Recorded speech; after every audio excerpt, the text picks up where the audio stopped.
Howdy, folks.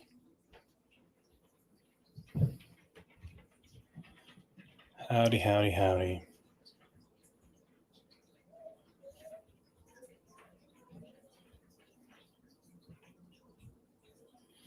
There I am.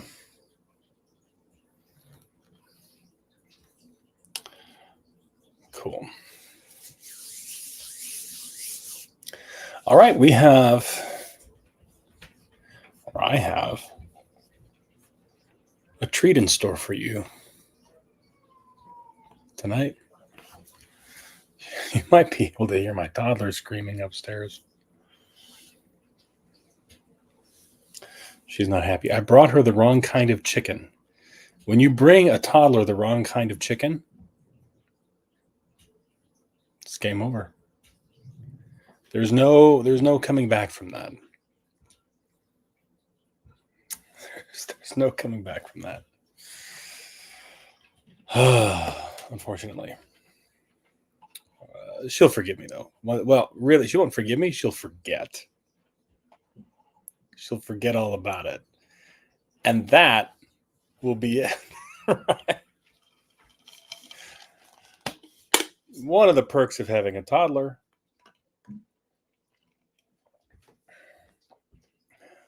I mean, one of the downsides is they get mad at you for anything. They get mad at, that's, what toddlers do. But they don't remember for very long, And so I brought her the wrong kind of chicken. And, right now, not a fan of Daddy. But, I have a feeling it's not going to be as big a deal tomorrow. Or even in 20 minutes.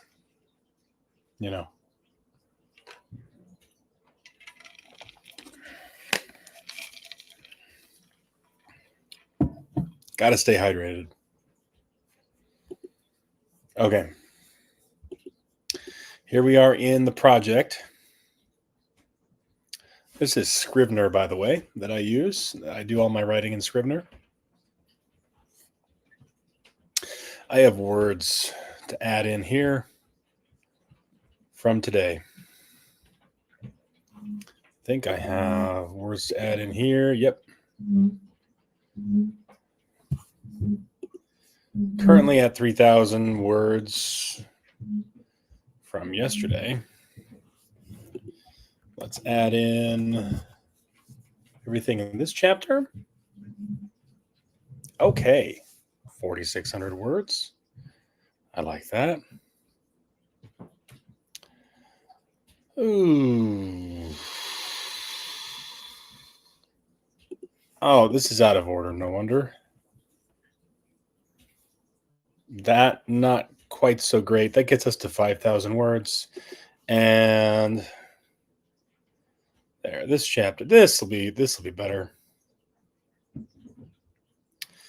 This gets us to 7,000, about 7,300 words so far this week. Not great. It's been kind of an off week for me. Not the greatest. Not the greatest, if I'm being honest. I missed Monday, although I did take Monday off in order to outline and do some plotting. Ooh, this is ugly, though. Oh, that's why. This is the outline stuff at the bottom. That's why. Got to delete those. Are there any notes at the bottom of this one? I don't think so. Yep. What? I don't have the first chapter in here. Okay, well, that makes a lot more sense. What? The first chapter isn't even in here.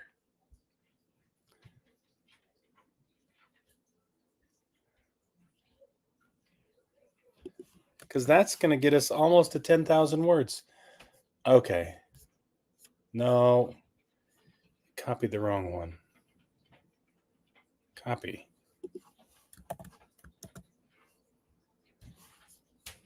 Yeah. Okay. I like that better. About 9,700 words. Not bad. Not bad. That's 2 days of writing. Not bad. I didn't even do the full 3 hours today. I thought I was going to come up short. Let me double check this. Because I've only written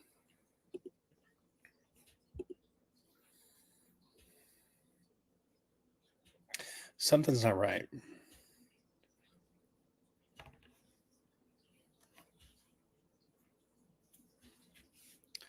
Something's not right.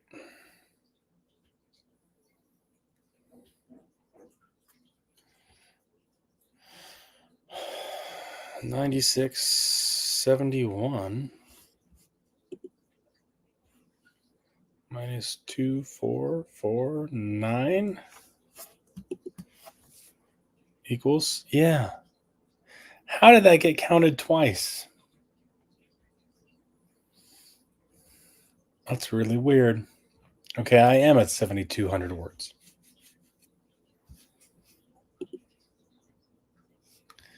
How did that get counted twice? Did I put it somewhere else? Is it in here somewhere? No. Is it in one of these? No. Is it in there? Is it in there? Wait a minute.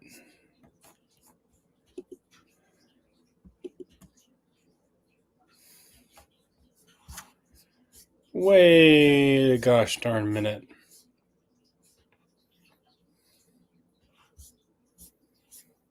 Okay, I'm doing a lot of scrolling here.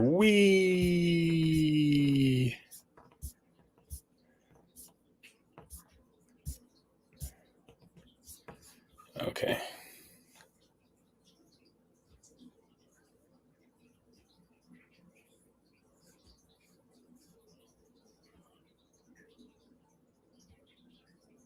Yeah. What's all this? It's in here twice. Because I added it in the wrong place. I added it in there. And it's here. Okay, I added it to the wrong. Let's see. Silly me. I'm glad I caught that.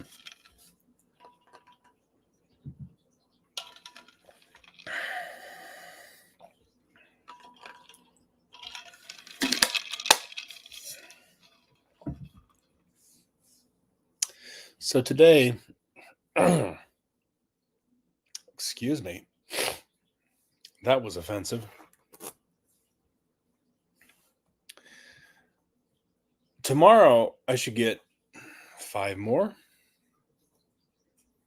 So plus, and Friday, I don't think I can get 5,000 on Friday with everything I've got going on. I think I've got 2,500 in me on Friday. And then if I can get 5,000 on Saturday and Sunday, if I can do that, I'm golden.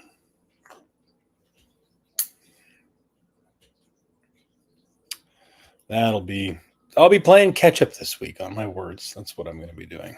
That's okay.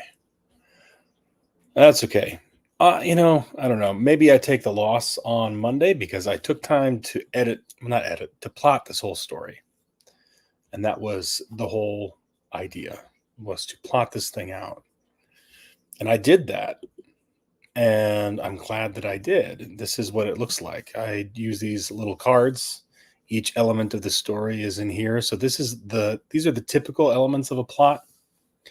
The inciting incident, the first plot point, which for this series I'm dubbing the new mission. It's like that's the terminology that's being used. the changes to the mission, a moment of crisis, the confrontation, the resolution, and all that. And I had to, go through all this and figure out what the story was actually going to be about. As you can see, one of these is still blank, and that's okay because I will come back to this and add some more to that later. The pinch is it's where the main character gets, I mean, literally gets pinched in some cases by the antagonist, and most of the time it's not literal, but there's some sort of incident where the protagonist encounters the antagonist and suffers some kind of loss, has some kind of setback, realizes they're not prepared. Any one of those things. It's a negative experience for the protagonist, and it is instigated by the antagonist. That's it. And so that is the structure. But I also do something, or I'm doing something with this book that I haven't done previously.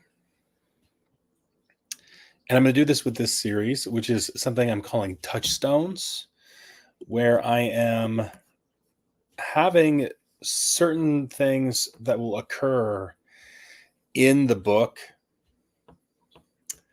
that are going to be recurring, like threads. These are essentially threads. You could think of them like that. But not all of them are threads per se. So there's always going to be a training session. See, can I make this a little bigger? Yeah.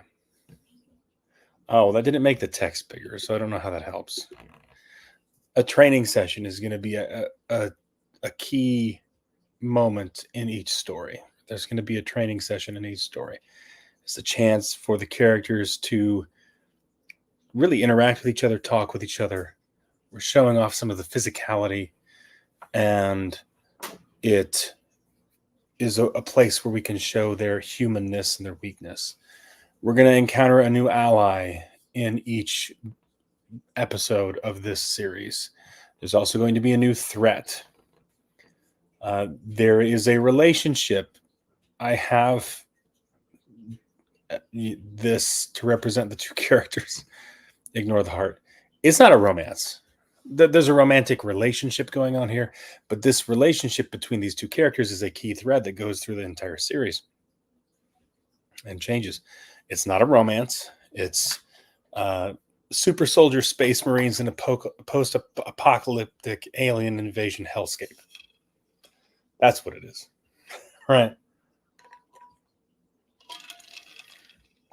It's not a romance. There's just a romantic relationship.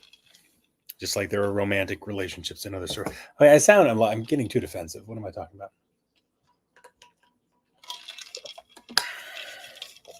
And then there's some other things that are going to be. I've got to fill these in a little bit more, but I kind of have an idea of what's going to be here. So as long as I have enough to get started, and I know, as long as I really know most of these elements, I can get things going, and I know what the touchstones are going to be. I can touch on them when I get to them. So that's what I spent my time doing on Monday instead of writing. So I don't know, if I hit 20K this week, I will be happy. And I can do that without having to write on Sunday, or I can split up the writing between Saturday and Sunday.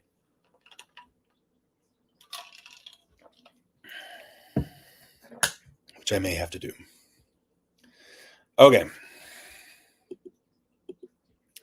But that is neither here nor there.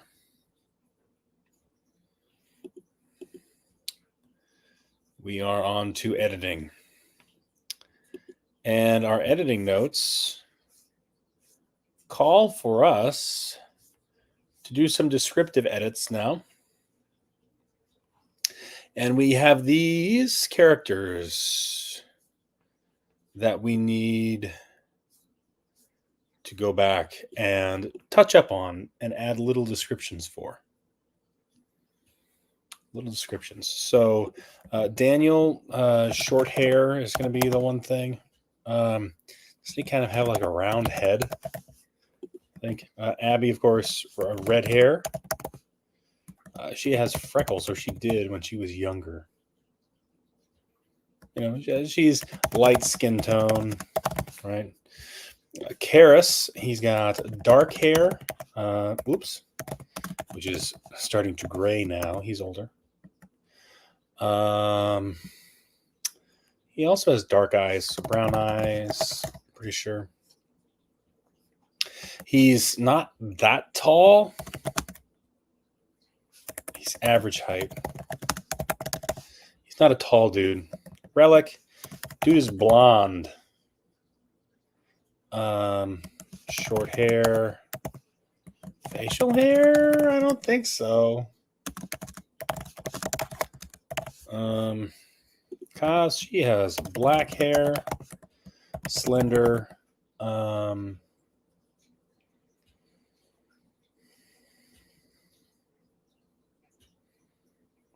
can't remember her eye color. No idea. Black hair or dark brown, I think his hair was dark brown. Blue eyes, I think. He's got a nice jaw. We'll use those words. Maelor. He's older, wrinkled. He's got a graying beard, mustache, longer hair, thin on top, neatly combed, and he's wearing formal Masov military attire, right? Gar, light brown hair. Eye color? I can't remember. The green? He's slim, strong jawline. Gretchen. She is Abby's daughter, so red hair, total babe. What did I delete? Oh, goat. This dude, kind of scruffy. Brown hair and beard. I think he had blue eyes, maybe. She had green eyes.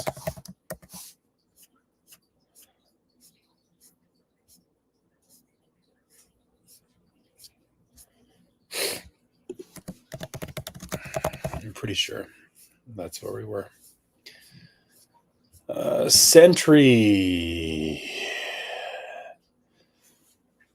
He is tall, bald, strong jaw, dark skin tone, jumbo, no idea. I don't think I described him at all. Surly.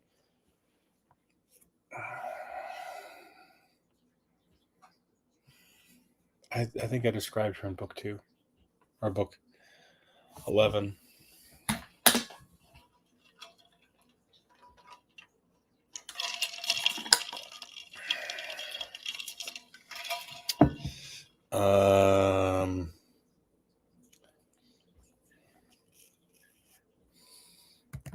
Light brown skin tone, I believe. I think did she have braided hair? Full lips, from what I remember. Steven, he's got a mustache, dark hair, olive toned skin. I think he had dark eyes, maybe brown. Fiddle, she was skinny, dark hair. Can't remember. Razik, old guy, white hair, mutton chops.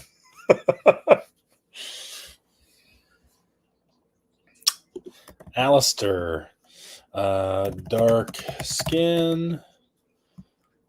He's bald, I believe. I got a lot of, because Razek's bald too on the top, because this white hair is facial hair. Pretty much bald, I think.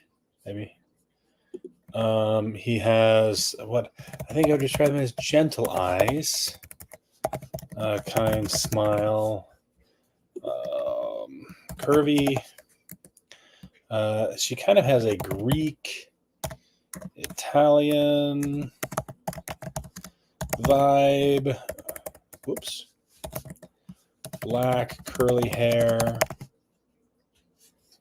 Priya, she would appear of Indian descent. So, an olive toned skin.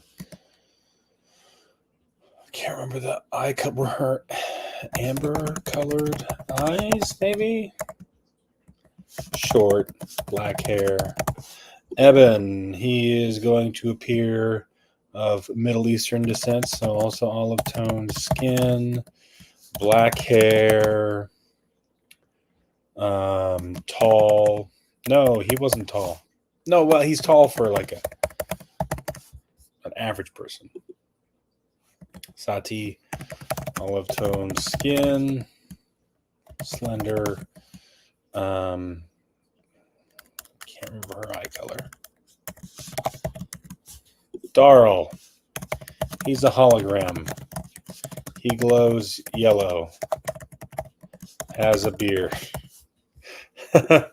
Nenengar, same as Gar. Hakon, burly, broad shoulders, on the juice, pallid skin, blue eyes, mousy brown hair, stubble. Bex, voluptuous, blonde,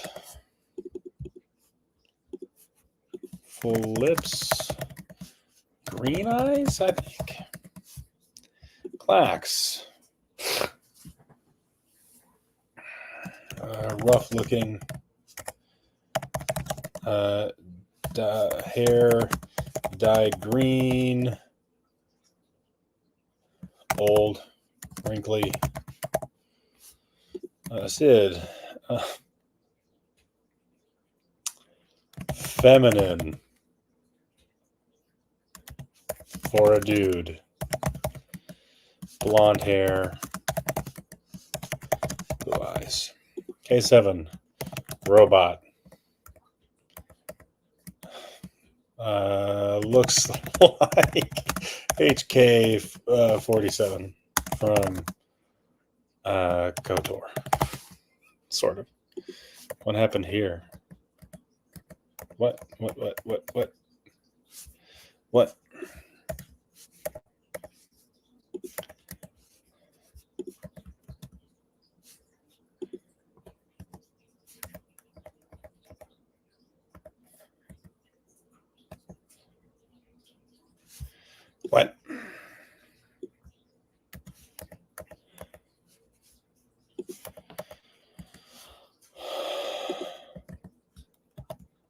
Yeah.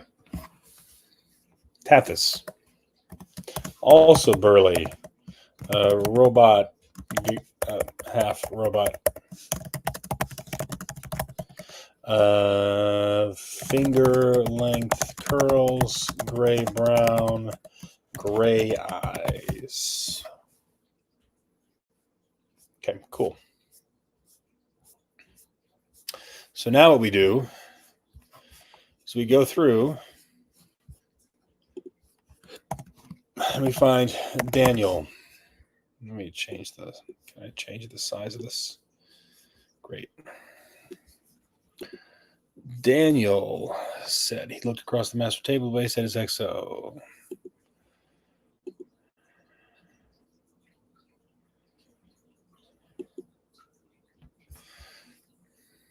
Let me see comments. Fine.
Okay. So I think we need to start back here at his introduction.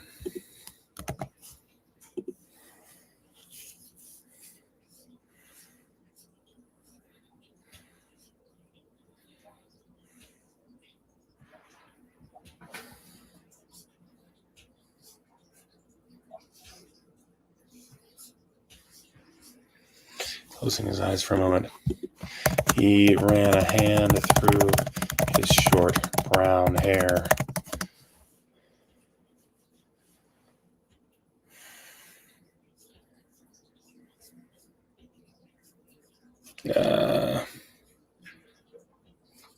Okay.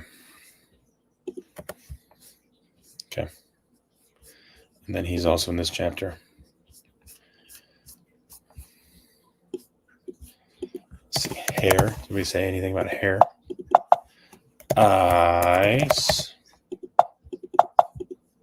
Really? Okay.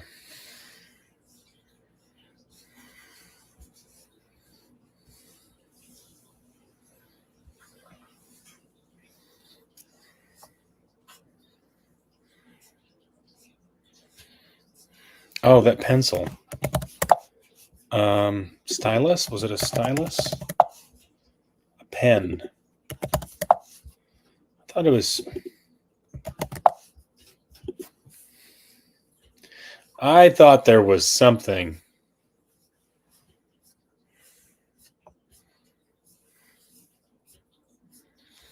Okay, let's just look at for Daniel, right? What ship?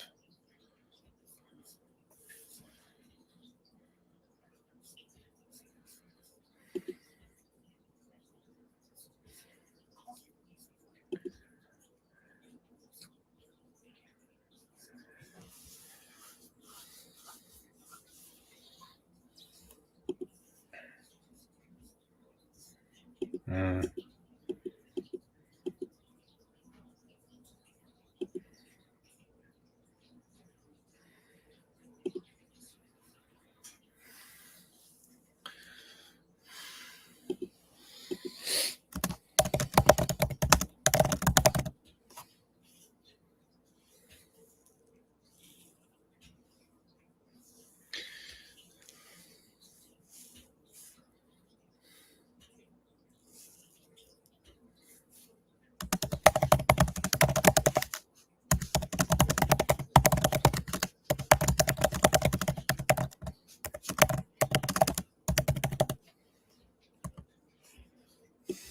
Yeah, let's go with that.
Okay.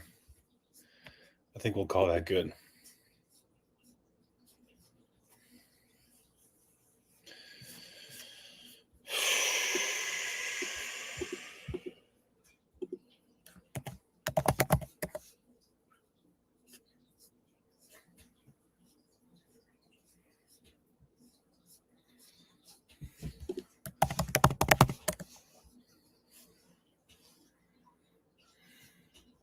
Rear Admiral. I thought he was just an admiral. Yeah.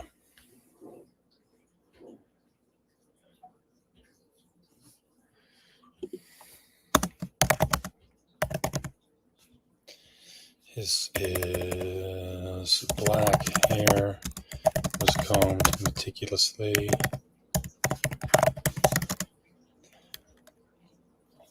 Lines of gray showing in it, built up over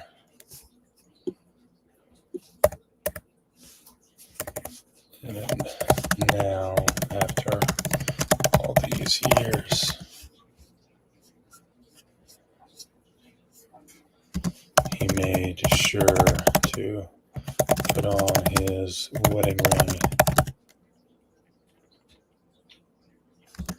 before he was done getting ready.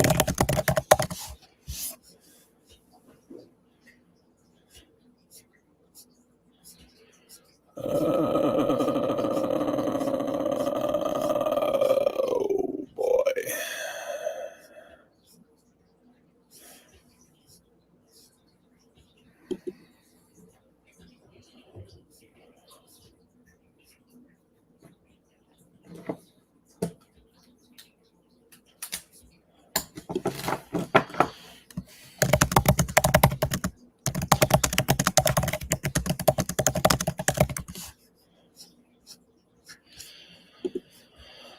Oh, you fricky.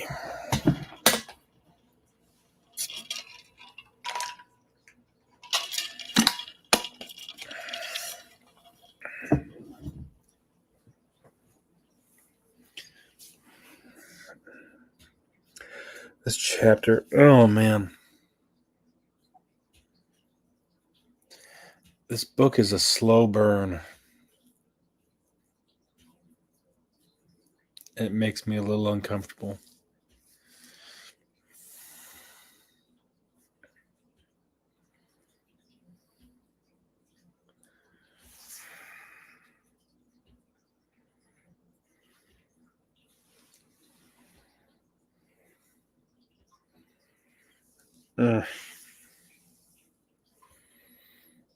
It makes me uncomfortable.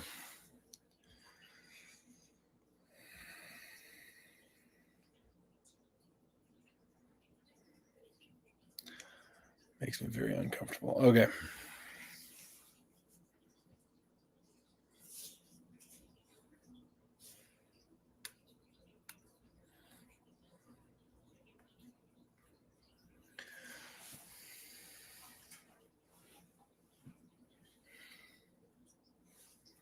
This comes later on.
Okay. It's okay. Not great.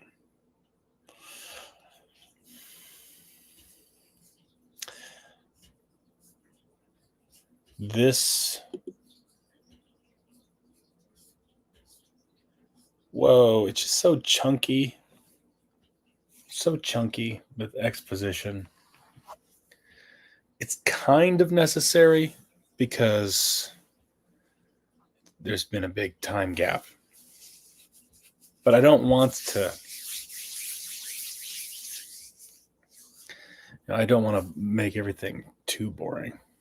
Sheesh. That would not be. It's not ideal, but it's kind of more of a slow burn, I guess. It picks up. So much has changed between this episode and the previous one. It's been like 22 years. And these characters are not totally different people, but lots has happened. And a lot has happened off screen. And I don't just want to info dump everything, but I have to do a little bit of info dumping to get everybody caught up. A little bit. Like just what's necessary. And then like trickle it, trickle the rest of it after that. But it seems like there's not quite enough here. Like there's something missing. At some point, there's something missing here.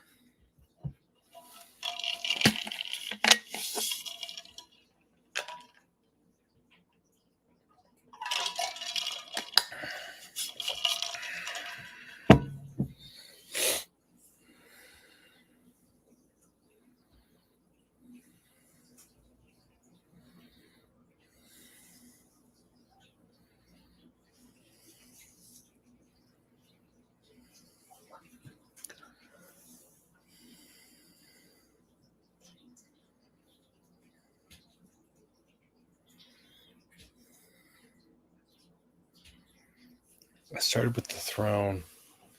It's like I need to start farther out from that.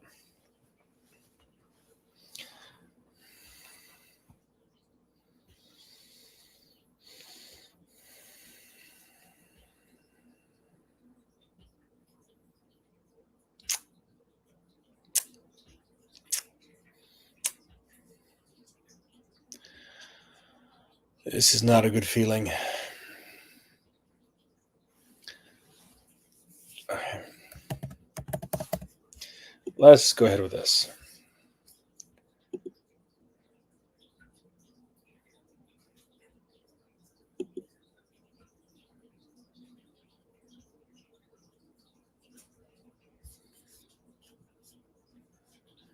As you wish.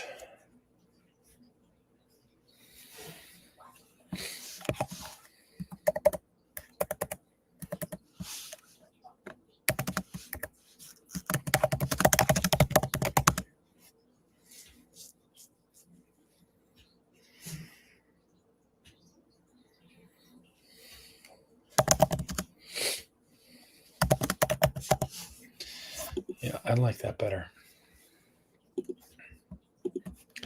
Let's find my lady. My lady.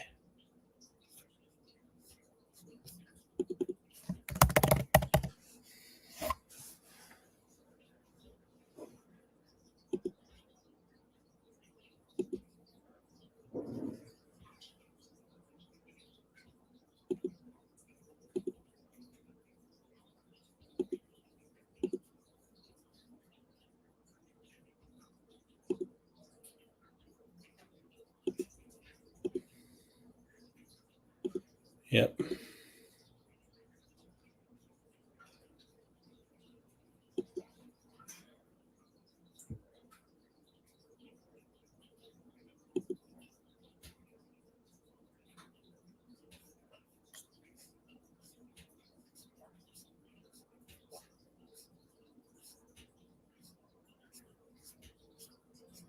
That's different.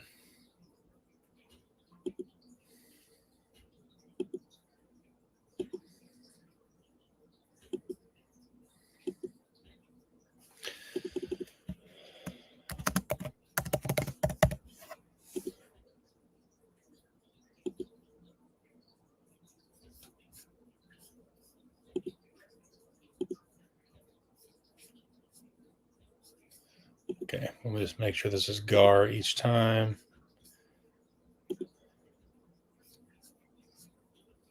Yep. Okay.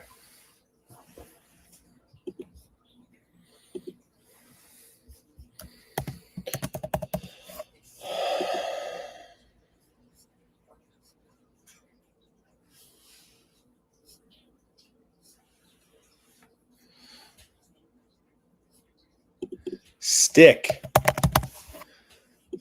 Jeez. Man.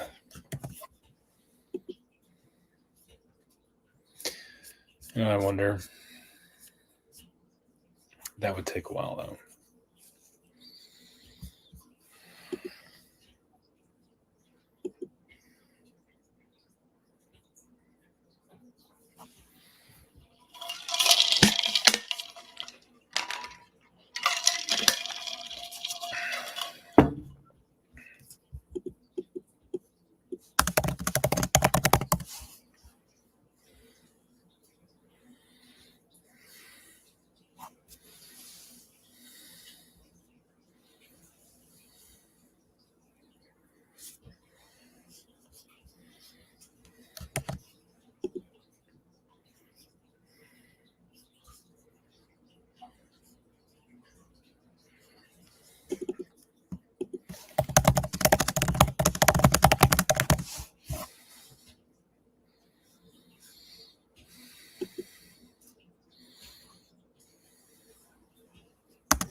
Yep.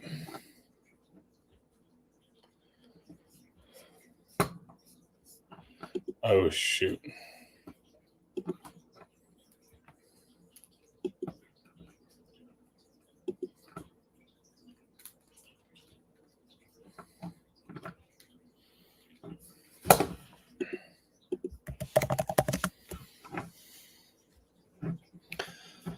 Okay. Ooh.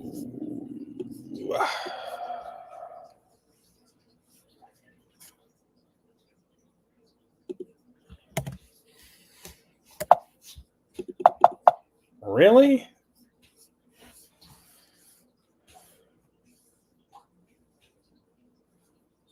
Okay. Yeah. Okay, that's all there.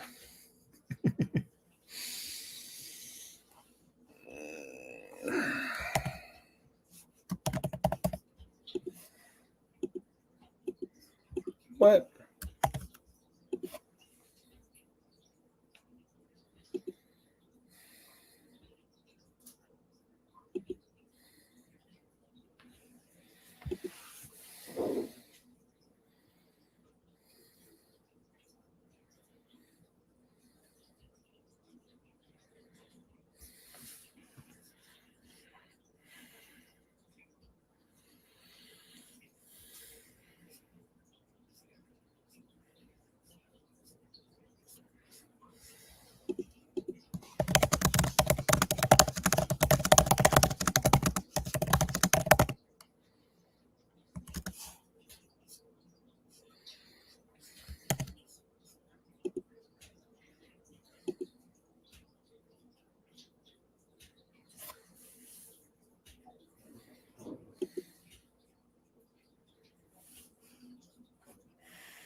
Oh, man, this chapter.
Okay. It's just these little things. I don't need to mention too much. I don't need to overly describe the character, but I need to just remind you like what she looks like. Right? Let's see what we got here. Crooked nose. Okay, yeah. Glax, I think, is good.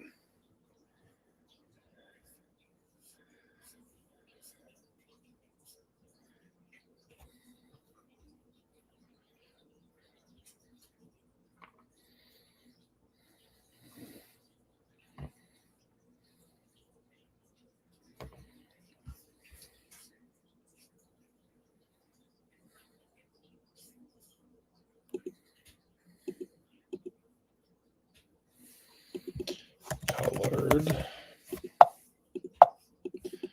green eyes.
Okay.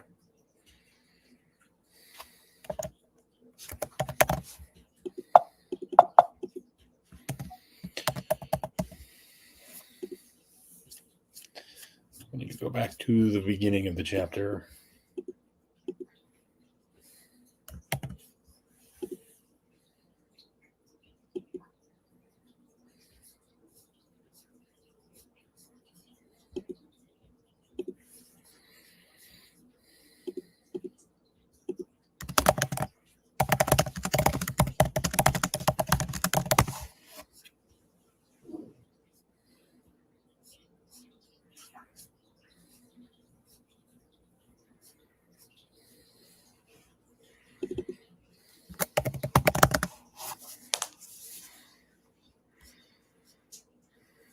Okay. Okay, so we've got cause out of the way. Let's go back here and just real quickly.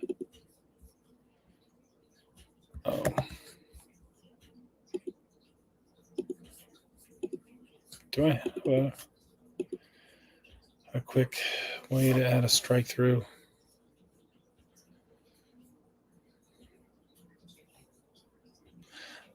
Shift command underscore. What did I just do?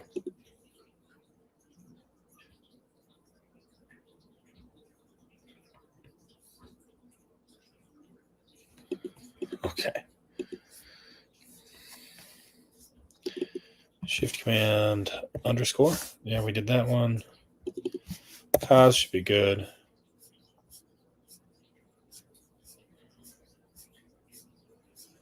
A lot of those are going to be easy. We did Maranatha there once, but is there anything else? Glax, probably good. This one again. Okay. Let's keep going through the point of view characters, and then we can. Whoa.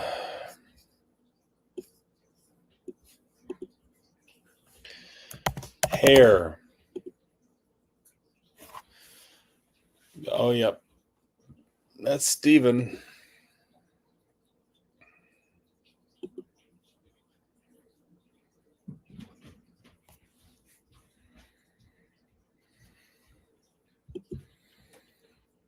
Okay. That looks good. Eyes. Let's see what we got.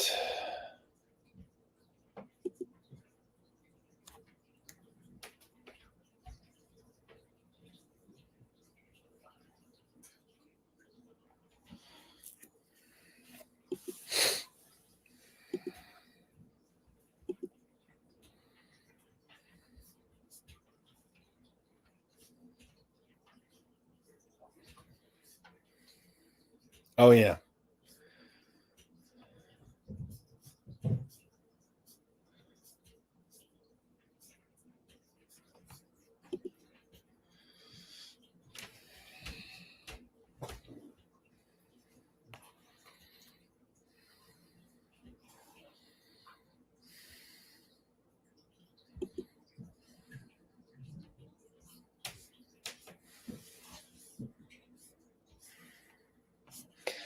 I think we're good here.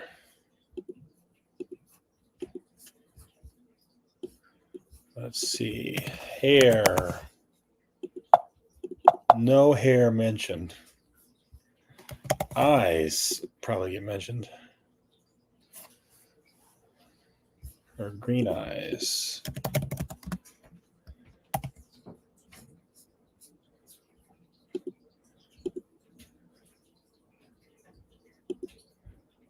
Okay. So, Gretchen.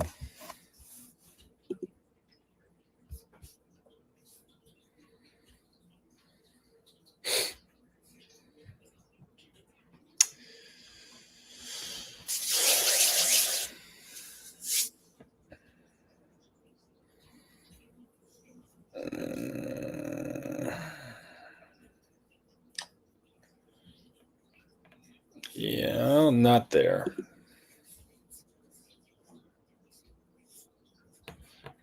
Yep, not there either.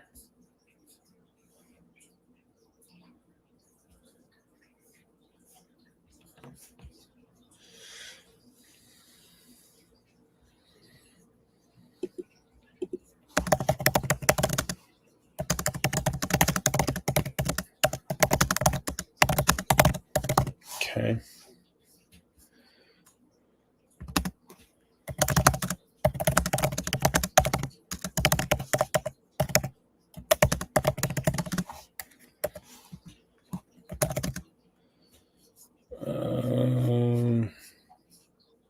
You know what? Actually, I need to rearrange that. That's fine. Twirled.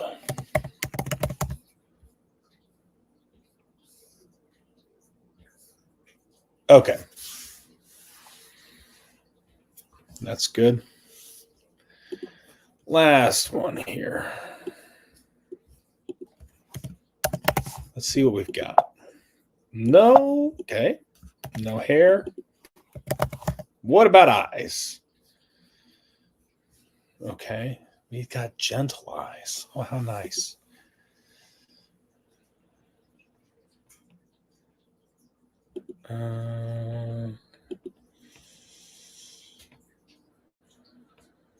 What is going on with this guy's eyes? They keep getting wide and wider.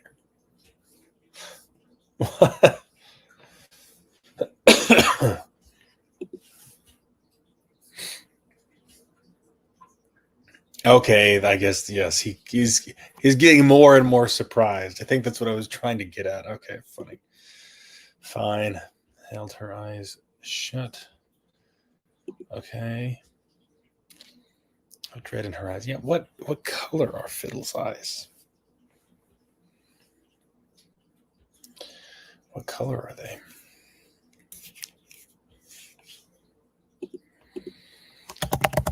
I think we're gonna say they're brown.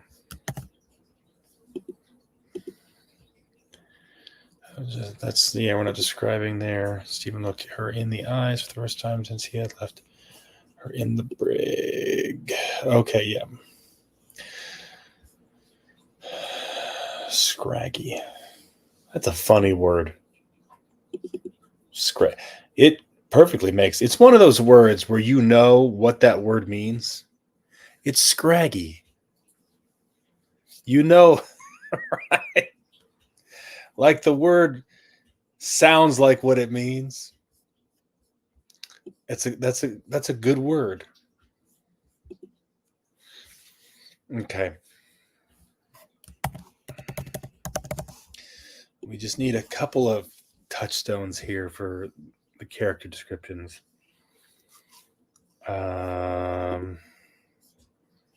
Teeth together, spitting in his face. Yeah.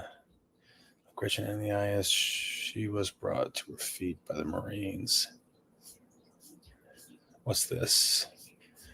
We'll say her red hair a mess in front of her face.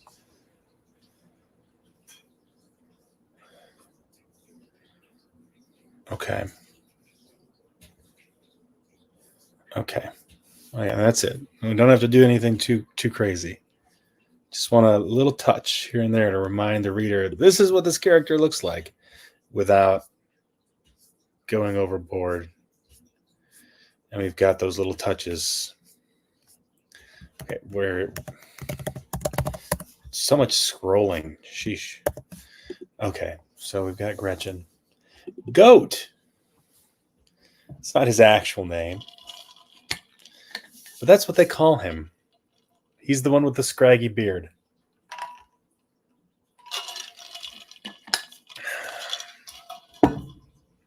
He shows up in Gretchen's chapters, actually. So he's in here. Although I don't know. Yeah, did we have him described? Brown beard was showing from under his helmet, groomed to a point. To a point. Okay. So we've got him here. Goat. Came back. Is there a previous? You want another? Goat asked, standing from the card table in the mess hall.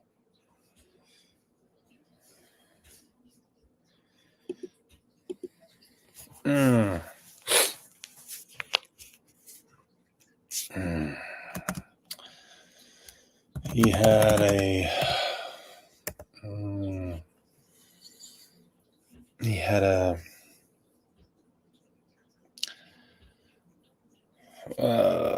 What? A wily look? Wily? Wily? Wily. Wily. Yeah, not wily. He's not being deceitful. Oh, maybe. You know, they're playing a game of cards and he's offering to get her another drink. That is kind of wily. Skilled at gaining an advantage. Okay. Look in his eye. A smile hiding behind his brown beard. Yeah, we'll keep it simple. Don't need to go overboard there. Okay. Cool. Okay. Goat in this chapter. This would be the last chapter he would show up in. Happier to see Goat in her life. His scraggy beard. There it is again. Scraggy. Okay. Well, he's obviously very identifiable by his scraggy beard.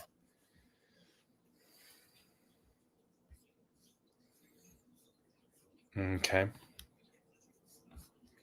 Squeezing him tight.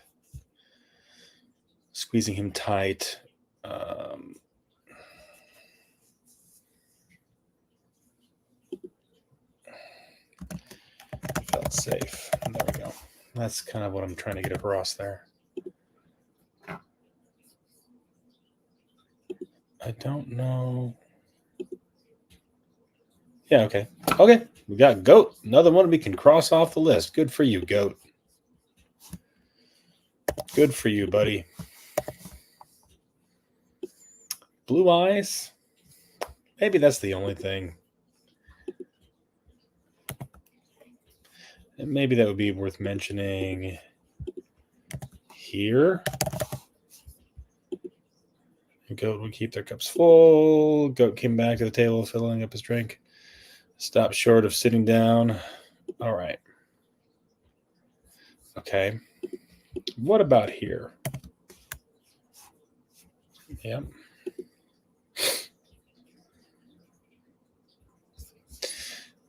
Gentle. Ooh, oops. That happens. There we go. Okay. Now we can really say we're good. Sentry. All right, dude. Sentry.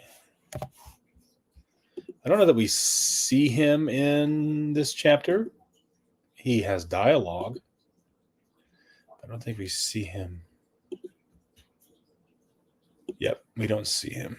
But we hear his voice. We hear his voice. He's got a deep, resonating voice.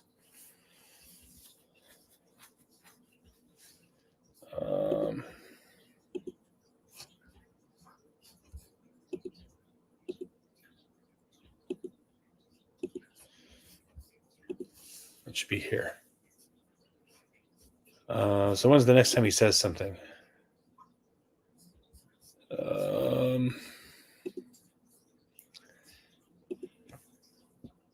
Here he is. In his deep, booming voice. That's fine with me. It's simple enough. Doesn't need to be over the top. Sentry. He's probably our best pilot, sir. Previous. Purses. Pursed. Sentry's good on paper, that's true.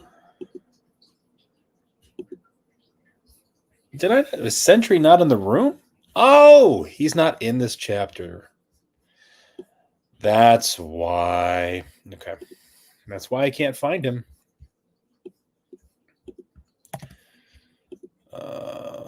There was Fiddle, Jumbo, and even Sentry. A few others gathered around.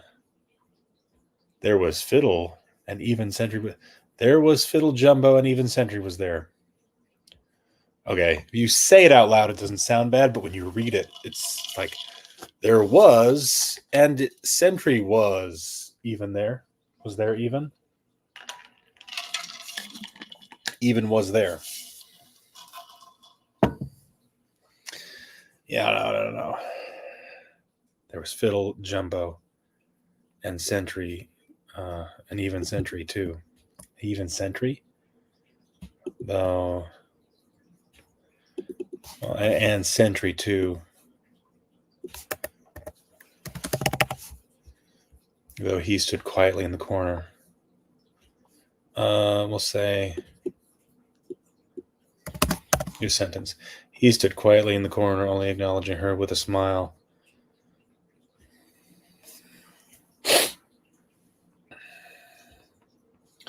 The others all embraced her, sharing tears. Okay.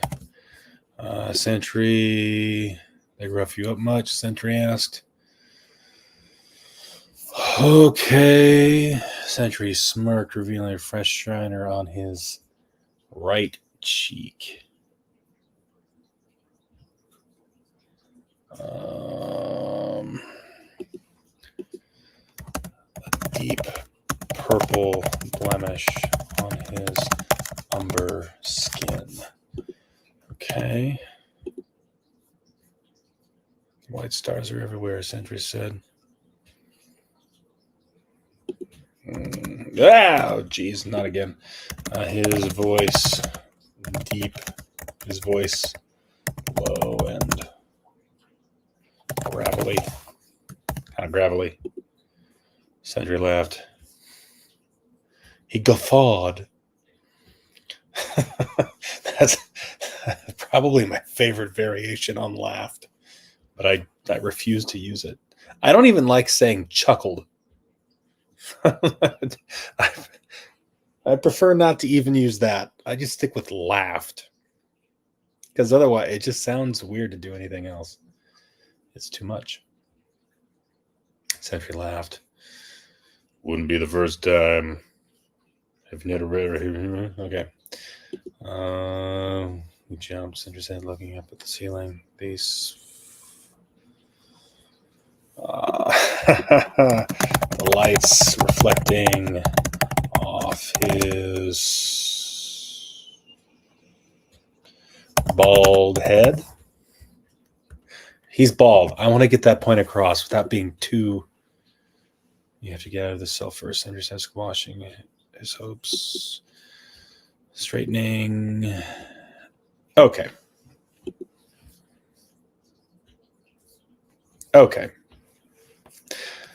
Only other thing that we could possibly say about Sentry is that he's like ripped.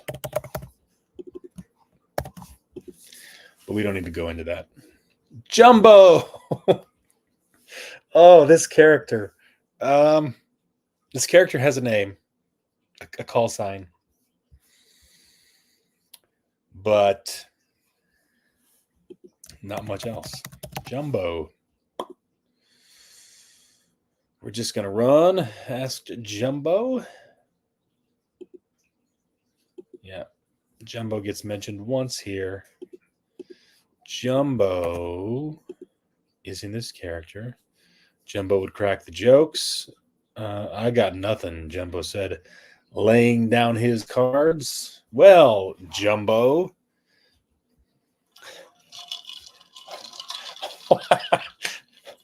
So here's the thing about call signs in the military, right? You usually get them for embarrassing reasons. It's not something that's like, you don't get like Maverick and all those other ones. Usually you get something, it's like either making fun of you, poking fun at you, right?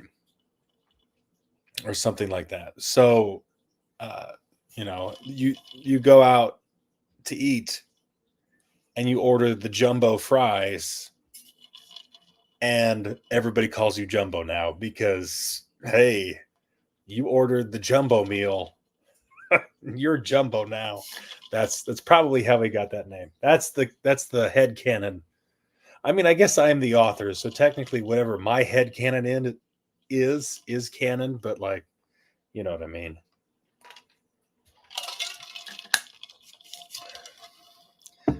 Even authors can have head canon, though. I think it's better to think of it that way.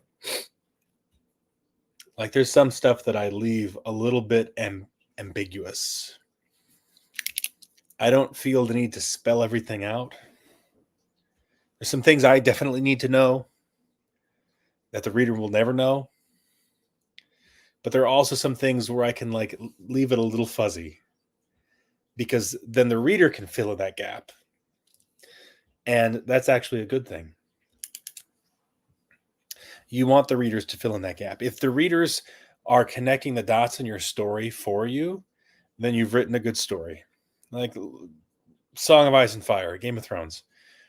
How many people put together that Jon Snow was Eddard Stark's nephew through his sister and the Targaryen guy, right? How many people pieced that together before it was revealed that, no, yeah, that was actually true? It's because he did a good job of laying the groundwork for that and making it an interesting enough question that people like pursued it and they dug deep into it and eventually came to that same conclusion that he was intending. And so that's a good sign. He just wrote it way too slowly. So now it's like that big reveal is kind of ruined, which who knows what he's going to do as a result of that. You know, if he's going to try to pivot or retcon or I don't know what. Anyway, I don't know. But yeah, Jumbo here. Jumbo, what do you look like, buddy? I got nothing. Okay, Jumbo's not in here very much. So he's a blank canvas. He is, you know, he may as well be Harold or Kumar from, Harold and Kumar Go to White Castle. He could be either one of them.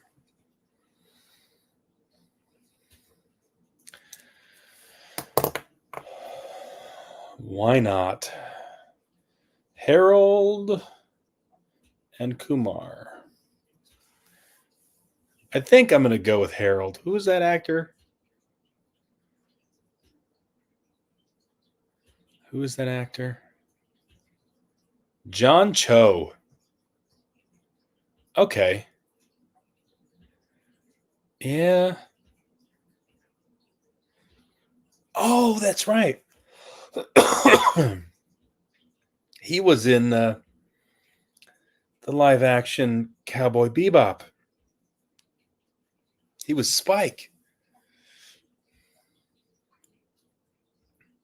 Which actually, I didn't mind that. It was okay. Okay. John Cho. Laying down his cards. He had a scowl on his face. John Cho, does he have funny ears? Doesn't kind of big ear. Maybe he's got funny ears. Cool guy, great actor, but he's got some ears. Scowl on his face, which Gretchen found amusing. No, he had a scowl on his face. His big ears poking out. What? No, that's a little too rough there. We've got to fix that. He had a scowl on his face. His ears.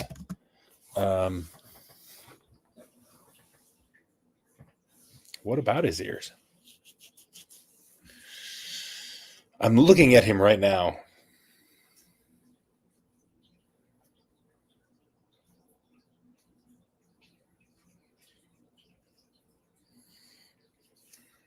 Yeah, maybe I'm reading too much into the ears. Flare it out. Yeah, that'll do. That'll do. Okay. If we come back here, we'll go John Cho. Black hair and big ears. So we remember that next time. Surly. I don't think we see. Do we see Surly?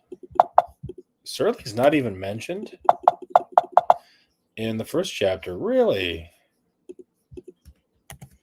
Surly.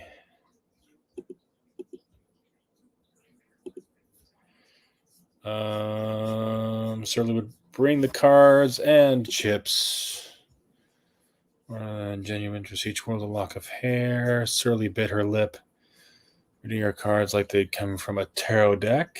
Eventually, after some internal deliberation, she raised.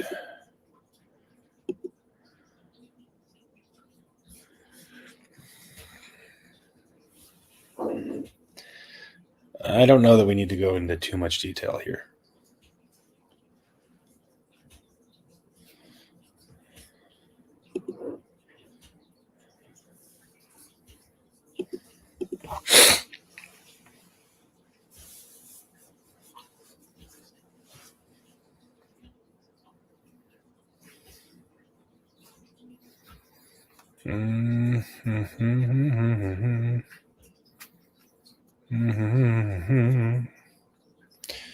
Do do do do do do do do do do do do do.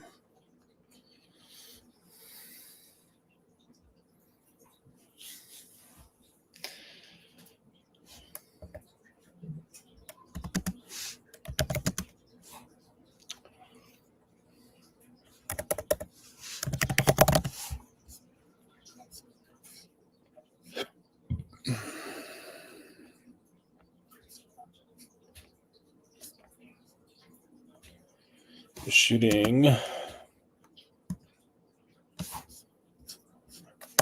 a. I can't use Wiley again. I already used it. Shooting her a glare with her.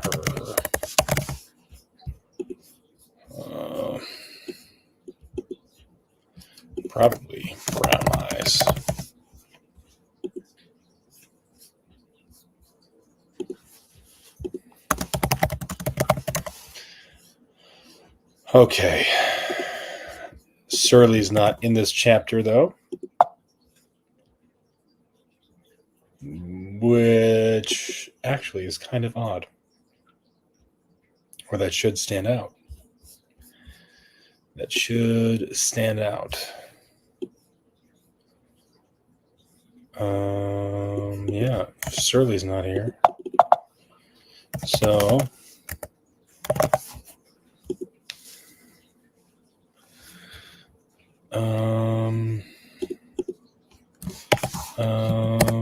someone, well, hell, let's just do it right now. He stood quietly in the corner, only acknowledging her with a smile. The others all embraced for sharing. They rough you up much? Wiped her eyes. She just felt lucky to have made it out alive with the rest of her wingmates. We use wingmates. I have to fix this. Find wingmates. Replace with wingmates. Next. Replace. I kind of want to know how many there are. Replace. Just 2. Cool. That's a creative decision. Give them a bit of hell too. I bet you, where did you go with LT? The white stars are everywhere. From the highest levels all the way down to the grunts, I'm guessing. Notice how we're the only ones from our wing here. The rest of them didn't get locked up.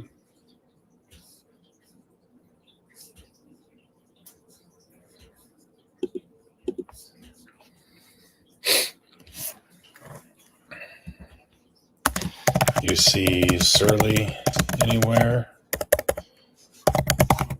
There. That way she gets mentioned, because she does play a role in the next book.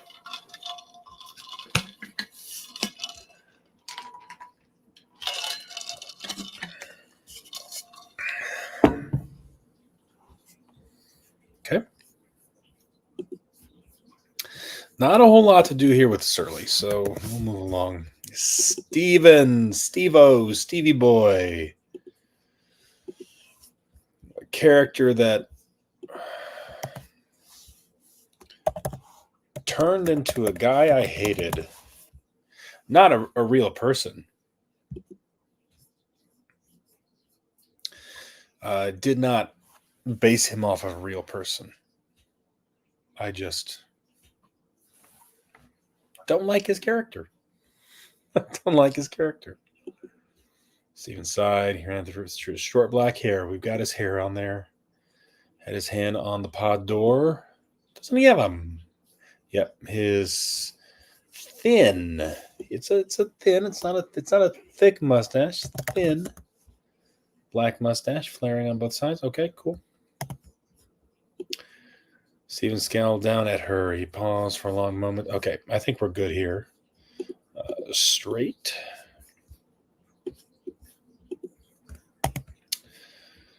Stephen, standing in the doorway, she stood at her feet a little slower than the others, but by the time blah, blah, blah, blah, blah, he looked Gretchen in the eye. Except for you, Norm, I'd like a word. He seemed angry, but he had a way of veiling his intention. She was familiar enough with this command style. Stephen, hands folded behind her back. Stephen pursed his lips. His mustache doing that thing where it flared out again. His black mustache doing that thing where it flared out again. Yep. Fine. Mustache. There's no mustache mentioned here. What about hair? What do we got for hair? Red hair a mess. Hair is on the only. Okay. Eyes.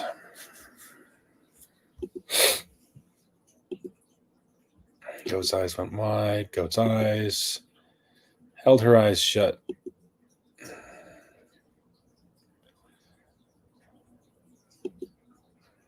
As her eyes adjusted to the light, she noticed the camera was set up in the room. Stephen sat down across from her as the door shut. I think we're good.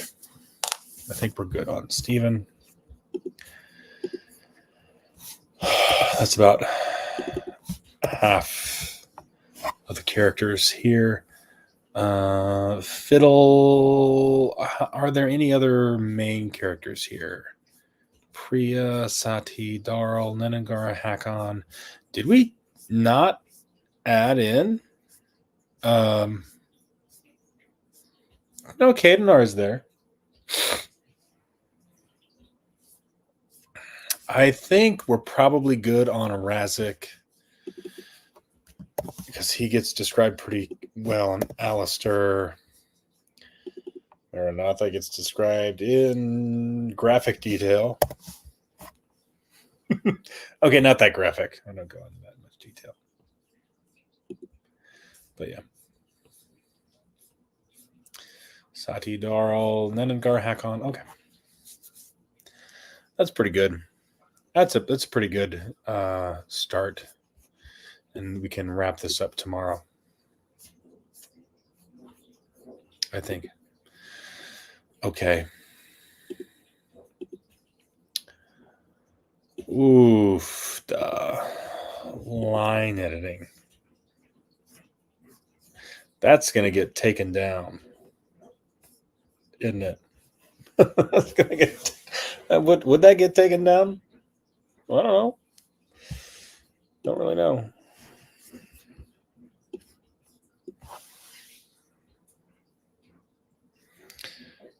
Don't really know.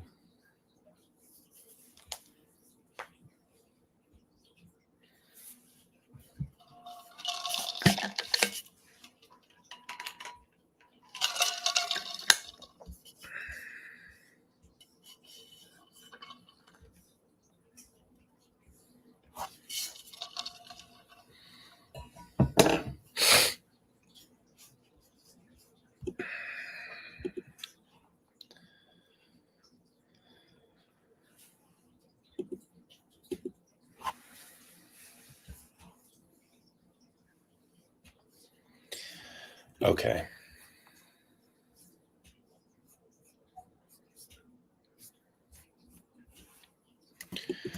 Okay.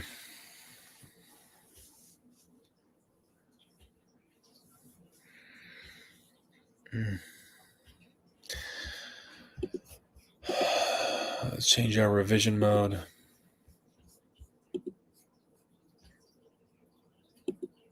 Dr. Reyes's tits were spectacular. Alex had been anxious about waiting to hear back from the Admiralty, but in hindsight, he needed those 2 weeks. The same way he needed those tits in his face. He wasn't even trying. It was an afterthought. In all honesty, she was attractive and he was in need of some attention. It had been so long since he'd felt the touch of another person, let alone a woman. Any guilt he might have felt he was numb to. The Graken had taken everything from him, stripped him of his family, his home, his very humanity. It was good just to be alive. She likes being on top. Alex didn't complain. It fit her personality. She was a take charge sort of person, and Alex was used to taking orders, being a grunt from the Space Corps. The last 10 days were a whirlwind of new experiences. His first time wearing the Jotun armor, his first drill with the rest of the Marines in the Bastion, that first night with Dr. Reyes, and every night since then for the last week. He'd sealed the deal with a joke. That always worked before, and it seemed the same tactics worked after the apocalypse, too. Maybe better. You'll feel a little prick, she'd said, preparing to administer another injection. What's that like? She'd lost it, nearly jabbing herself with the needle as she doubled over with laughter. Dr. Reyes's smile reminded Alex of his wife, the way he used to make her happy when he'd bring home dinner or buy her flowers or come home after a long time off planet. It was good to make someone happy for a change. He couldn't help his wife beyond the grave, but maybe he could help her. Presently, his hands were firmly on Dr. Reyes's hips. She knew what she was doing, making short work of him, but she didn't seem displeased. Quite the opposite, actually. Is this part of the standard treatment? Alex asked after she'd collapsed onto him. I could really get used to this. She smiled at him, pecking his cheek. Standard? No, this is reserved for my favorite patient. I like the sound of that. They lay there for a while. Alex looked around at her quarters. It was a small room, not much to speak of, but in the bastion it was prime real estate. Next to the commander, she had the largest living quarters on base. The cot was noisy, but she'd added extra offing to make up for it. It was just big enough for the two of them to lie shoulder to shoulder, so she just laid on top of him instead. She had some shelves against one of the longer walls, some keepsakes and trinkets there, nestled in with some of her essentials. Opposite to that was a sink and countertop. There was no running water, but it drained out the bottom, and there was plenty of space for preparing food. She had access to stuff the grunts didn't get, a perk of the job for him, he thought. You want anything? Sophia asked as she dismounted. She sat in the edge of the bed, the crest of her ass hanging off the edge. Water? Tea. He reached out and touched her shoulder, striking her soft, bronze skin. Water, if you don't mind. She got up and walked across the room, the view of a lifetime from his vantage point. Yeah, no, I never thought I'd have something like this again, Alex said. He rubbed the scaly chitin that remained in his bare chest with his thumb. I should have died when the Kraken came, and I should have died when Ryer dropped me from that cliff. And maybe I should have even died back there in that cell like the others before me. Sophia took a pair of glasses from a cabinet over the sink, setting them on the counter. She pulled a jug with a spigot out from one of the lower cabinets, setting it there as well. I don't think anyone expects to survive the apocalypse, but I'm glad you made it. I have someone to experiment on now. Alex laughed. Experimenting with new positions? You seem to have a preference for one. Sophia was flush in the face, but not from laughter. She had that placid look in your eyes that you get after smoking grass. Hey, if it ain't broke, don't fix it. That's my theory. She filled up both glasses and came back over to the cot. Alex admired her form with every step. The water was cold on his lips as he took a sip. The glass looked exactly like the ones they served the ice water in at the diner, the one in town that he and his pops ate at when he was growing up. Eat up, boy, his pops said. Every time, too. I spent good money on this meal. Yeah, here. Alex looked up at Sophia, finding her mid-sentence. He had no idea what she was saying, but he hung on every word. But I talked to the commander about it and got it all sorted out. Thankfully. She took a long drink from her glass and set it down on the nightstand beside the cot. The beacon comes tomorrow. You know, that's when we find out whether or not the Admiralty is gonna give you the green light. Green light. The Praetor's shadow stalked him. His eye. Let's hope it's good news, Alex said. He grabbed Sophia's hand. I know I can do it. I know their every weakness. What makes them vulnerable? What makes them afraid? I saw it firsthand. Sophia ran a finger along his brow line, leaning on his chest. Can I ask you a question? About them. The Kraken? What about them? Sophia sat back, gathering her thoughts. I wasn't here for the fall. When the Kraken showed up, I wasn't on Saren. I was stationed on Terex Station. I showed up with Commander Graves a few months later. Yeah? You're lucky. Sophia closed her eyes, looking away. I know. I didn't mean anything by that. I'm joking. Go on. Eventually she mustered. I've never seen one up close. Not in person, that's for sure, but I know of a few people who have, and the stories they told, without hesitation, it is every bit as terrible as what they described. Probably even worse. Sophia nodded. She traced outlines over the sections of chitin on his chest with her forefinger. I believe you when you say you can take them. I don't doubt you at all. But, how do you know? Do not forget. It is every bit as terrible as what they described. Probably even worse. Sophia nodded. She traced outlines over the sections of chitin on his chest with her forefinger. I believe you when you say you can take them. I don't doubt you at all. But, how do you know? Do not forget. Do not deceive. Alex shook his head. I don't know how to describe it. They're impenetrable, indestructible even. With your bare hands you'd be better off stepping in the ring with a brick wall. But I know how strong they are. As a chosen I could withstand what they had to dish out. And with that armor, they aren't used to being challenged. No one does because no one can. So the moment they meet a worthy adversary, they'll crumble. Sophia rested her head down on his.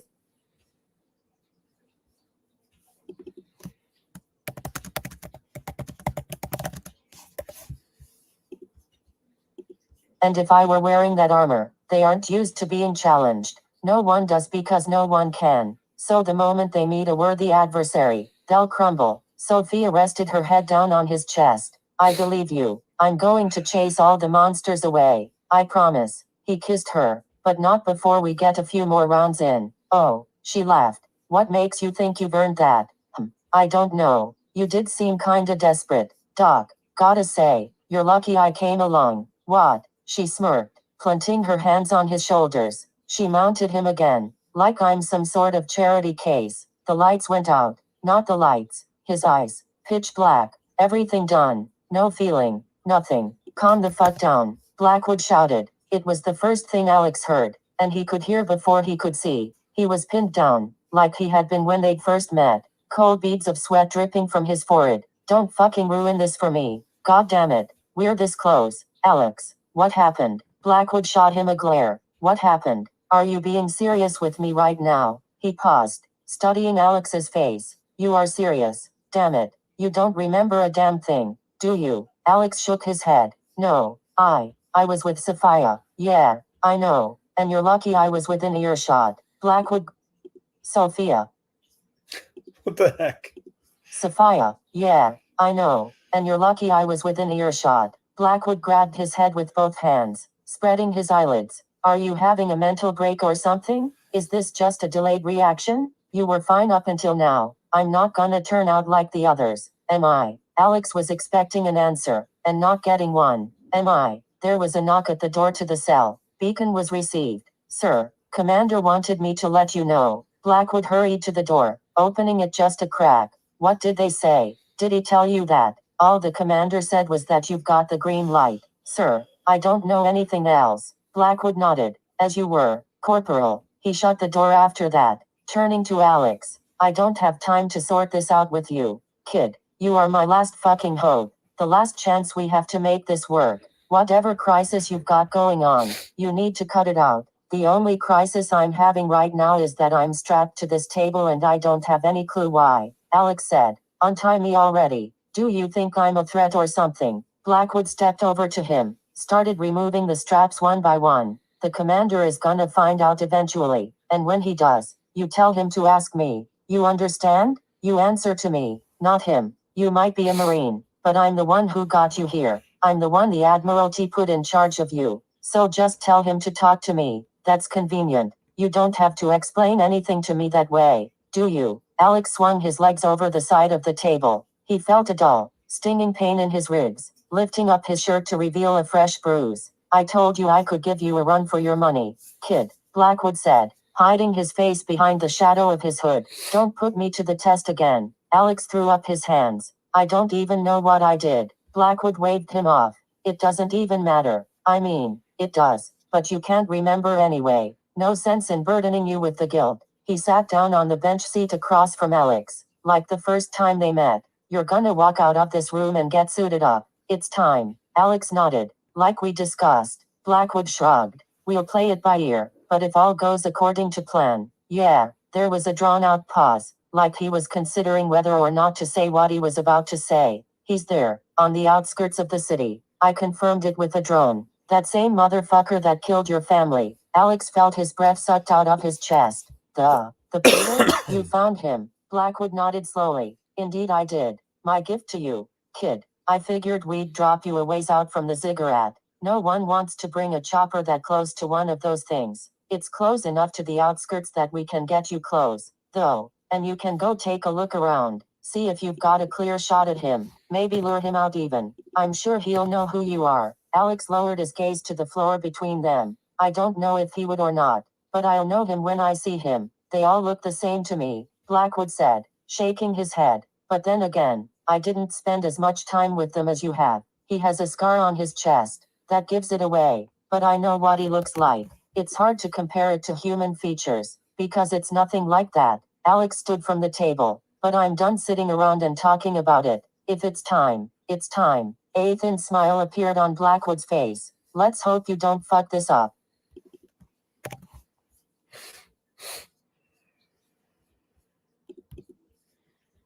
Okay, cool.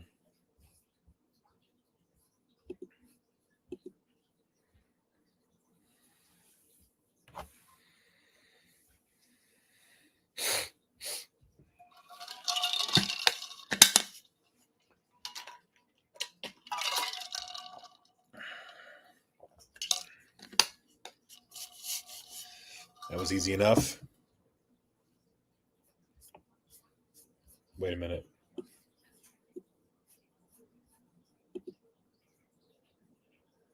What?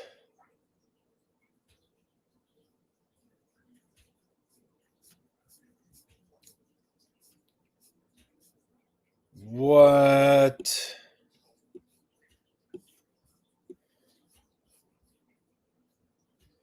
No.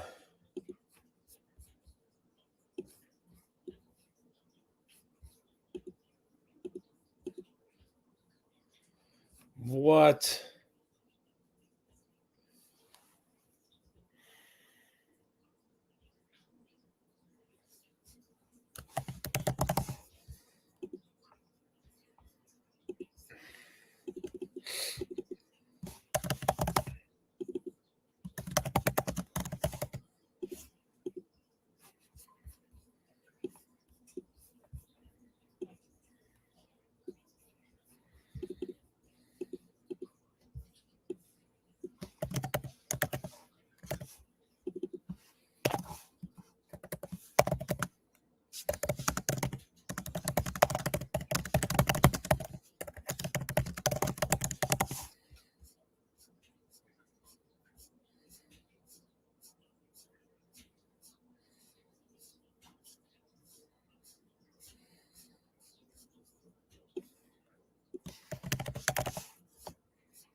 Five, six, seven.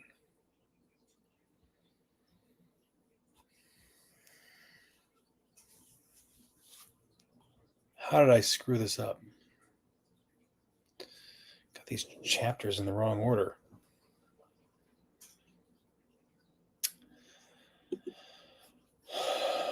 Lovely. Did I?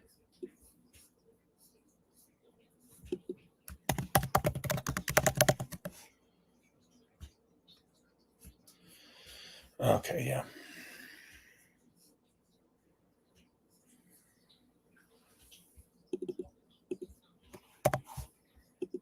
That means they are also screwed up in there. Oh, yeah, freaking heck. Oh, my gosh.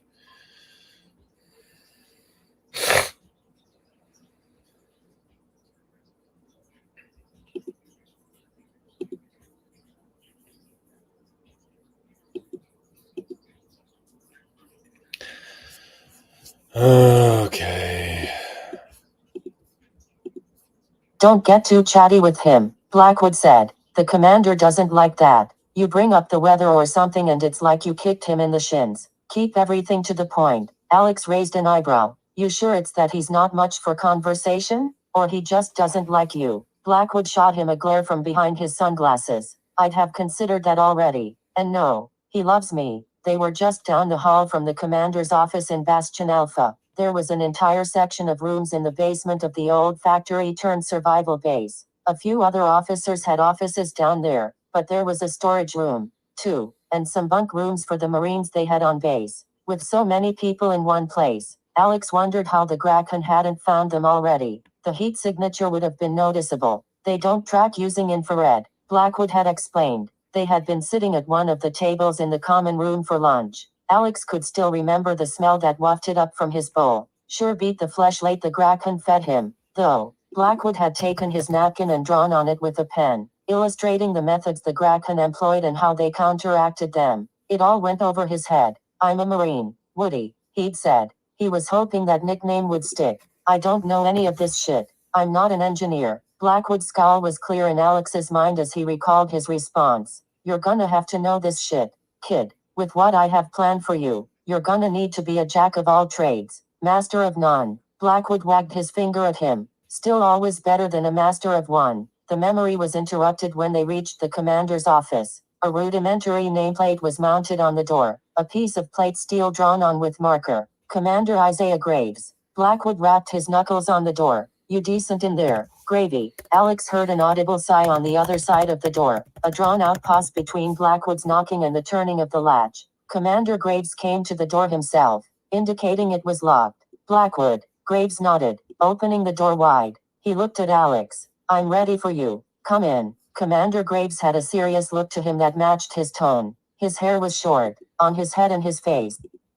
Alex heard an audible sigh on the other side of the door, a drawn-out pause between Blackwood's knocking and the turning of the latch. Commander Graves came to the door himself, indicating it was locked. Blackwood. Graves nodded, opening the door wide. He looked at Alex. I'm ready for you. Come in. Commander Graves had a serious look to him that matched his tone. His hair was short, on his head and his face. His dark complexion was matched by his brown eyes, which looked like they missed nothing. He was oddly dressed for an officer of the Space Corps, Alex thought. He wore black instead of gray, what the jarheads and non-commissioned grunts wore. He had a tan-colored vest on over his uniform shirt, bulletproof by the looks of it, with all sorts of pockets and spots to hold things. It looked like a custom job, judging by the stitching. Alex remembered the quilts his grandma would make. He always loved to just sit there and watch her at the sewing machine, admiring the result at the end. Every stitch has to count, she'd say. You deaf, kid, Blackwood said. Commander asked you a question. Alex shook his head. I'm sorry, sir. Graves laughed, a smile appearing on his face. It's still a little early, isn't it? He motioned to his desk. Have a seat. I'll assume you like your coffee black. The commander's desk looked like it had been there for years. It wasn't makeshift like a lot of the other stuff in the Bastion. No, it had stood the test of time. Hand-carved wood that some executive had probably custom ordered, then set it up in the basement of their textile factory. The commander's chair was new, though, looking like it was ripped straight out of a Sarin Space Corps battlecruiser. Were you posted on a ship, sir? Alex asked. No, it had stood the test of time. Hand-carved wood that some executive had probably custom ordered, then set it up in the basement of their textile factory. The commander's chair was new, though, looking like it was ripped straight out of a Sarin Space Corps battlecruiser. Were you posted on a ship, sir? Alex asked. Commander Graves returned with two mismatched cups of coffee in his hands, both of them black. I was, for a time, but when the fall happened, I got stationed here, of all places. Alex sat down in what looked to be a dining chair next to Blackwood. His chair was metal, the folding kind, the green paint chipping off of it. Blackwood took his cup of coffee, stirring it with a spoon. The commander was out in charge of Bastion Alpha after the previous CO expired.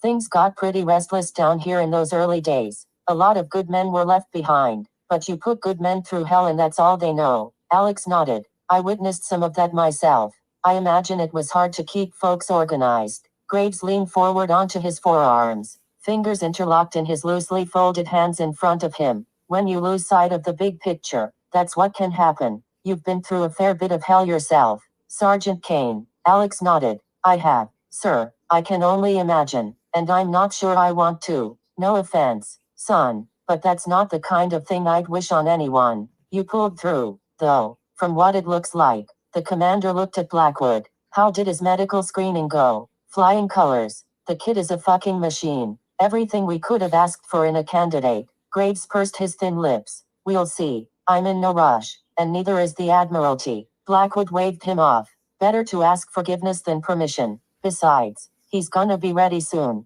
Very soon. And we aren't getting another beacon from the fleet for another 2 weeks. You really think we can wait that long? Rushing into things isn't going to serve our goals. Graves replied. This seemed like a tired conversation already, like Alex was witnessing an elderly couple having their daily quarrel. Blackwood set his coffee down, sitting back in his chair. Every day we wait we lose more Sarin lives. We get this kid in the fight and we might stand a chance. Until I get the green light, I can't pull the trigger, Graves said. You know that, and we still aren't on the same page regarding your methods. Blackwood planted his finger in the commander's desk like a flag. I was given complete authority over those decisions. I don't need your input. Alex took a sip of his coffee to ease the awkward tension. It was bitter as fuck, but it was the first coffee he'd had since arriving at the Bastion. The commander probably had a stash just for himself. I'm gonna show him the suit, Blackwood said. You gotta give me that, at least. Throw me a bone. Gravy. The kid needs to know what we're preparing him for. Graves received that better than Blackwood's previous points. All right, but just show him. He's not to put it on. Not until he's ready. Blackwood stood from his seat. Lead the way, Commander. Alex set his coffee down on the desk, already feeling the pick-me-up from the small bit of caffeine he'd just had. This way, Graves said, nodded to Alex. The commander's office was situated at the front of a much larger room. Alex soon found out. There was a dividing wall behind his desk, but he led them to the back corner where that wall suddenly ended. It was pitch black behind that wall, but Alex could hear the space echo with every little sound they made. The commander flipped a switch and the lights came on. Holy shit, Blackwood laughed. This your first time? Huh, weapons. Lots and lots of weapons. All shapes and kinds. Some he'd never seen before. All of them neatly organized on shelves lining both walls of the long rectangular room. There was heavy equipment, too, situated in the middle of the floor. Specialized mortar systems, rocket launchers, a Humvee mounted with a machine gun turret, and more. Much, much more. Don't be too impressed, Blackwood said as they walked past the cache of shiny toys. You ain't seen nothing yet, kid. At the far end of the wall was what looked like a black wardrobe, wider than Alex's wingspan and made of solid steel. His imagination ran wild as they walked up to it. Graves stepped out of the way. Have at it. But remember, he doesn't put it on. Blackwood walked up to the doors, pulling a key out of his trench coat. Yeah, I heard ya the first time. He unlocked the doors, parting them open and stepping back. It was like a show, the way Blackwood did it. Like Alex was supposed to know what the hell he was looking at. There were metallic pieces of what looked like a shit of armor. The helmet was most prominent, sleek and black with a red visor. May I present to you the Jotun armor?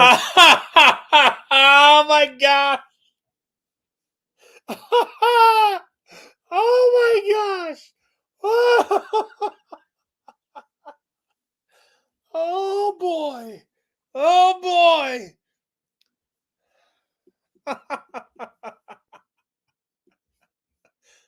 There were metallic pieces of what looked like a shit of armor.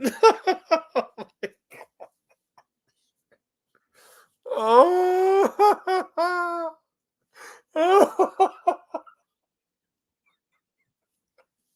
Oh man.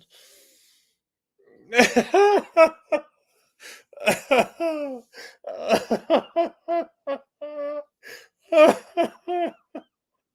that's too good.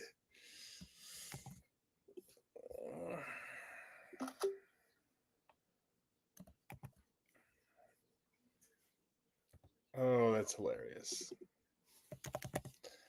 That's hilarious.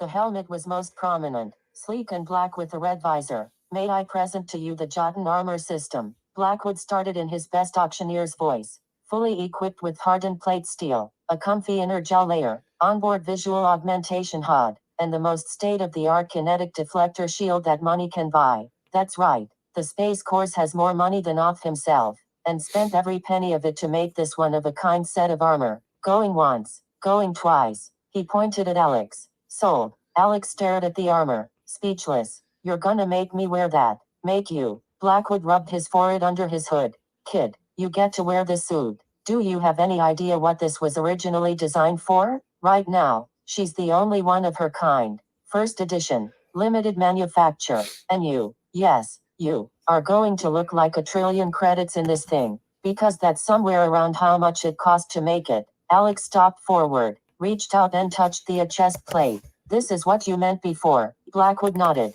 No, you're getting it. You're already deadly. The Kraken made sure of that when they tinkered with your insides. But put that armor on and you could go toe to toe with one of those black and green motherfuckers. Multiple rounds. And you'd come out on top. That's yet to be proven. Graves said. It will be. Damn it. It will be. Alex grabbed the helmet, pulling it down from the mounting hooks. He stared at that visor. You're saying with this armor, I could kill them. The voice of the Praetor echoed through his mind. That's exactly what I'm saying, kid. Blackwood answered. We'd have a chance. An actual shot at survival. Graves hung his head, arms folded in front of his chest. The numbers don't bear that out. There's too many of them.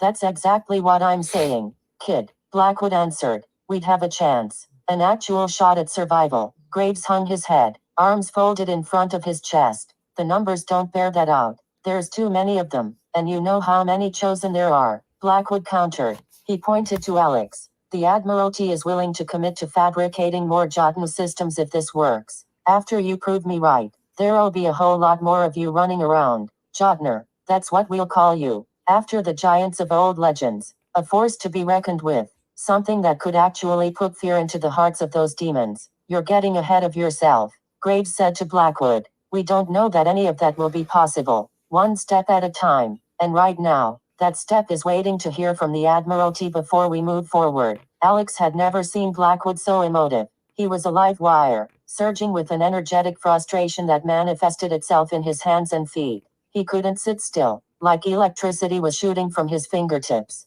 Then, all of a sudden, he got it under control. We'll wait. That's fine. I got no qualms with that. But you let me start preparing him. Now, Graves sighed. He looked Alex in the eyes. What do you think? Are you ready, Marine? Alex put the helmet on his head, lowering it snugly onto his skull. Mechanisms in the face mask engaged, forming the helmet to his head. The HUD lit up, filling his field of view. He could see everything, like staring through the eyes of Off. You don't have to worry about me, Alex said. It's the Graken who aren't ready. Congratulations.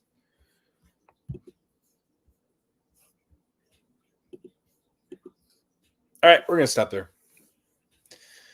We're going to stop there for now. For tonight. Thanks, folks. Have a good rest of your night. Toodaloo.